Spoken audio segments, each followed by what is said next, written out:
93 روایات ان سے ہیں اور اسی طریقے سے دیگر دوسری چیزوں کے اندر مشہور ہیں۔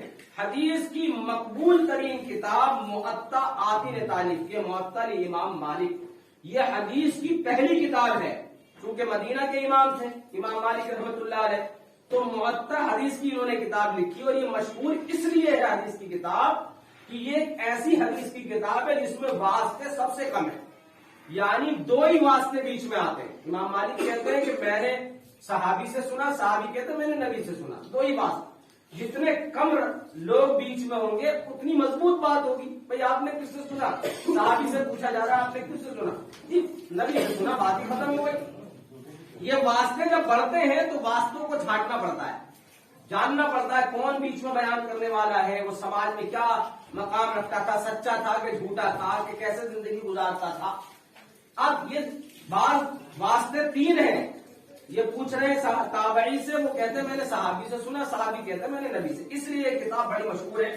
موطا دینی مدارس جتنے بھی ہیں مسلمانوں کے، سنیوں کے، چاہے وہ مسلک دیوبند والا ہو، مسلک حنفی ہو، مسلک بریلوی ہو، مسلک کوئی بھی مسلک ہو، موطا امام مالک کی پڑھائی ہر دینی مدارس کے اندر لازمی ضرور پڑھاتے ہیں، اتنی اہم ترین کتاب ہے۔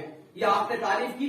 امام مالک نے 1,00,000 حدیثوں کا انتخاب شروع کیا، 1,00,000 حدیثیں، پھر ان 1,00,000 حدیثوں سے چھانٹا پٹکا تو 10,000 حدیثیں لکھی، پھر ان سے بھی چنا گیا تو کم کرتے کرتے 1,720 حدیثیں انہوں نے چنی، جس کو موطا میں درج کیا ہے، یعنی وہ حدیث کی پہلی کتاب موطا امام مالک جس کو کہا جاتا ہے۔ کتنی؟ 1,700 کچھ حدیثیں موطا کے اندر جمع کی، پھر مدینہ کے 70 فقیہوں کے سامنے اس موطا کو پیش کیا گیا کہ آپ دیکھیے کتاب لکھی ہے میں نے، حدیث کی بھی چونکہ نبی کے اقوال موجود تھے، لہذا سب نے اس کو کی تعریف کی، ہاں یہ بہت اچھا کام کیا آپ نے، حدیثوں کو ایک جگہ جمع کر دیا۔ اسی دور کی کتاب ہے۔ امام مالک رحمت اللہ علیہ سے 1,000 لوگوں نے موطا سنی ہے، یہ سب محدثین میں سے، انہی میں امام محمد اور امام شافعی بھی ہے جو پڑھتے تھے امام مالک کے درسگاہوں میں۔ موطا امام مالک 2ری صدی کی سب سے صحیح ترین کتابوں میں سے ہے۔ امام شافعی تو یہاں تک کہتے تھے کہ اللہ کی کتاب کے بعد سب سے صحیح ترین کتاب موطا امام مالک، اس دور کی، دوسرے دور کی، صحابہ کا دور ختم ہو چکا ہے، تابعی کا عروج پر ہے، کبار تابعی بڑی عمر کو پہنچ گئے جو کہ اب چندہ رہ گئے، 2ری صدی کی بات ہو رہی ہے۔ اسلام ابھی سب کے دماغوں میں ہے، دلوں میں ہے، محفوظ ہے، کوئی کمی نہیں ہے، باضابطہ طور پر بڑی بڑی سلطنتیں ہر طرف پھیل رہی ہیں، یہ اس دور کی بات ہے کہ کتاب آ گئی۔ اب وہ لوگوں کا یہ الزام آج کے دور میں کہ حدیثیں 400 سال بعد لکھی گئی تھی، 500 سال بعد لکھی گئی تھی، 600 سال بعد لکھی گئی تھی، پتہ نہیں کس نے کیا لکھ دیا ہوگا، نبی اور صحابہ کا زمانہ تو ختم ہو گیا تھا 150 سالوں میں، تو پھر کیسے ہم اس کے اوپر ایمان لے آئیں؟ تو یہ اصل میں گمراہ کرنا ہے، مسلمانوں میں نئے فتنے کو پیدا کرنا ہے۔ جو چیز صحابہ اکرام نے زندگی کا نچوڑ ہے صحابہ کی، وہ چیز ہم اپنے اسلاف کی بزرگان دین کی ضائع کر دیں۔ حدیث کے حافظوں میں سے نبی صلی اللہ علیہ وسلم کے فرمانوں کو یاد کرنے میں یہ 313 ہمارے بزرگان دین ہیں، ان کو آپ جب بھی ان کا نام لیا جائے گا تو ادب کے ساتھ لیا جائے گا، جب بھی ان کے اوپر آپ گفتگو کریں گے تو آپ پائیں گے کہ کتنا بڑا کارنامہ انہوں نے انجام دیا اپنی زندگیوں کو صرف کر کے، چاہے وہ مکہ کے ہوں، وہ کوفہ کے ہوں، وہ بصرہ کے ہوں، وہ حجاز کے ہوں، وہ شام کے ہوں، ہر ملک میں آپ جائیں گے تو ان کے لیے باضابطہ طور پر ان کی محنتوں کو جو ہے حکومتوں نے ابھار کر دکھایا ہے۔ ہم انڈیا میں چونکہ ہم جانتے نہیں اس طریقے کے کام کو، ہمارے لیے تو بس وہی ہے کہ کوئی آدھا پڑھا لکھا انسان آ جائے اور وہ حدیث کے اوپر کلام بن جائے، ہمیں علم نہیں، ہم چپ چاپ سن لیتے ہیں، ہاں صحیح کہہ رہے ہوں گے، قرآن تو صحیح ہے، حدیث چھوڑ دو۔ چھوڑا نہیں جا سکتا، نبی صلی اللہ علیہ وسلم کے فرمان کو ایک مسلمان پشے پشت نہیں ڈال سکتا، اس کا بڑا خامیازہ ہے۔ پھر 2ری صدی کی سب سے صحیح ترین کتابوں میں اس کا شمار کیا گیا۔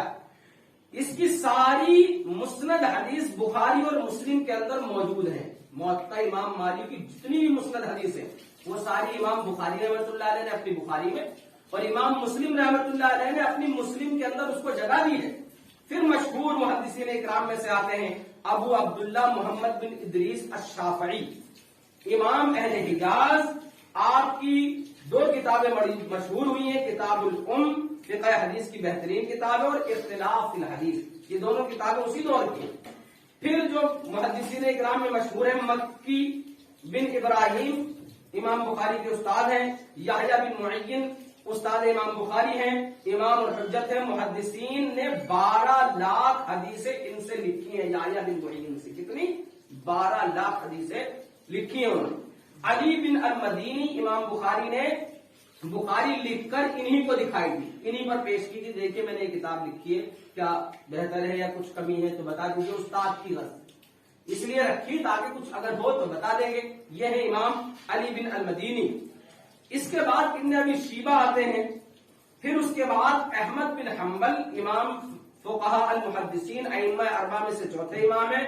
دین میں بڑی تکلیف اٹھائی انہوں نے، مسئلہ قرآن کے بارے میں، خلق قرآن کے بارے میں حکومت سے کوڑے کھائے، جیل کاٹی، مارا پیٹا گیا ان کو، کیونکہ یہ کہتے تھے کلام مجید اللہ کی صفت ہے اور پیدائش نہیں ہے، مخلوق نہیں ہے قرآن۔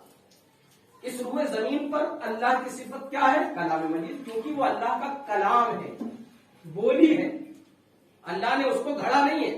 باقی ساری چیزیں روئے زمین پر اللہ نے کہا کن، وہ ہو گئی، فیکن، پیدا کی اللہ نے، سب اللہ کی مخلوق ہے، ہم بھی اللہ کی مخلوق ہے۔ یہ زمین، ستارے، پہاڑ، آسمان، دریا، حجر، شجر، نجر، سب، اس لیے ساری چیزیں فنا ہو جائیں گی بروز قیامت، لیکن کلام مجید اٹھا لیا جائے گا، حروف غائب ہو جائیں گے۔ کیوں غائب ہو جائیں گے؟ کیونکہ وہ اللہ کا کلام ہے، اس کو تو فنا نہیں ہے، اس کو فنا نہیں ہے، وہ تو اللہ کا کلام ہے۔ اس مسئلے پر حکومت کے خلاف گئے، خوب کوڑے کھائے، جب بھی حکم کہتے تو کوڑے مارے جاتے، آپ کو جیل میں ڈالا جاتا۔ یہی وہ امام ہیں، امام احمد بن حنبل ہیں، کہ بہترین تعریف ان کی ہے مسند احمد۔ اس مسند میں 700 اصحابہ اکرام یعنی صحابہ اکرام 700 کی روایتیں موجود ہیں۔ اگر مقررات کو حذف کر دیا جائے تو 30,000 حدیثیں لکھی ہیں، اور اگر مقررات کو شامل کیا جائے تو 40,000 حدیثیں موجود ہیں۔ بقول امام خلدون 50,000 حدیثیں ہیں۔ امام احمد بن حنبل نے یہ حدیثیں 7.5 لاکھ حدیثوں سے منتخب کی ہیں، اور تمام مسانید میں سب سے جامع اور سب سے صحیح مسند ہے یہ، اور 16 مسانیدوں پر یہ مسند امام احمد بن حنبل مشتمل ہے۔ یہ اس دور کے محدثین کرام کی چند جھلکیاں ہیں۔ کتنے بتا دوں گے میں؟ 10، 12، 323 محدثین کرام کی تو لسٹ ہے، ان کے کام موجود ہیں، ان کی کتابیں موجود ہیں، ان کی محنتیں موجود ہیں۔ پھر آگے گاڑی بھی چلی رہی ہے، یہ دوسری صدی کی بات ہے، اس میں حدیث پر کام ہو رہا ہے۔ دوسری صدی ختم، آدھی ہونے کے بعد ختم کی، اور تیسری صدی کی ابتدا ہو رہی ہے۔ صحابہ کرام کا دور تو ختم ہو چکا، تابعی ختم ہو رہا ہے، صحابہ کے شاگرد موجود ہیں، انہی شاگردوں میں سارے محدثین کرام ہیں، مفتی اعظام ہیں، قاضی القضات ہیں، امام المحدثین ہیں۔ اللہ کے رسول کا فرمان جس کے اوپر ہم گفتگو کرتے ہیں، جس کو ہم لے کر آتے ہیں اپنے عمل کے لیے، جس کو دلیل بناتے ہیں، وہ فرمان ضائع نہیں کیا جا سکتا، اس فرمان کی کھلی نہیں اڑائی جا سکتی۔ اس کو یہ کہہ کر کہ یہ بات کی اجازت ہے، اس پر ہمارا ایمان نہیں ہے، یا اس میں غلط بھی ہو سکتا ہے، صحیح بھی ہو سکتا ہے، یہ کہہ کر محدثین اکرام اور دین کے جز کو ہٹایا اور نگلیکٹ نہیں کیا جا سکتا۔ جس طریقے سے صحابہ اکرام نے قرآن کو یاد کر کے محفوظ کیا، لکھا، ایسے ہی حدیثیں یاد کر کے لکھی۔ دونوں میں سوائے اس کے کوئی فرق نہیں ہے کہ ایک اللہ رب العزت احکم الحاکمین کی بڑی وحی ہے اور ایک اس سے چھوٹی وحی ہے۔ دونوں ہی ہدایت کے لیے ضروری ہیں، دونوں کو لازم پکڑنے کے لیے نبی نے بار بار حکم دیا ہے۔ دونوں کے بارے میں کلام مجید میں بار بار تذکرہ آتا ہے کہ اللہ کی بھی اطاعت کرو جو قرآن کے ذریعے ہوگی، اور رسول کی اطاعت اور فرمانبرداری کرو جو حدیث رسول کے ذریعے سے ہوگی۔ لہذا اب اگر کوئی شخص حدیث رسول کو سن لینے کے بعد اور یہ جان لینے کے بعد کہ اس میں کوئی اختلاف نہیں ہے، جناب محمد رسول اللہ صلی اللہ علیہ وسلم کے فرمان کو جان لینے کے بعد بھی اگر اس سے منہ موڑ لیتا ہے، پشے پشت ڈال دیتا ہے اور یہ کہہ دیتا ہے کہ میرے پیر کا طریقہ یہ نہیں ہے، میرے امام کا طریقہ یہ نہیں ہے، میرے آقا کا طریقہ یہ نہیں ہے، میرے مسلک میں اس حدیث کے بارے میں کچھ نہیں ہے، اور وہ اس حدیث کو ترک کر دیتا ہے، تو اسے غور کرنا چاہیے کہ اللہ کے رسول محمد عربی صلی اللہ علیہ وسلم کے فرمان کو وہ ایک غیر نبی کے فرمان کی وجہ سے چھوڑ رہا ہے، ترک کر رہا ہے، وہ گنہگار ہوگا، بروز قیامت کٹ گھرے میں کھڑا ہوگا، اور اللہ رب العزت احکم الحاکمین اس بات کے لیے باز پرس کر لیں گے۔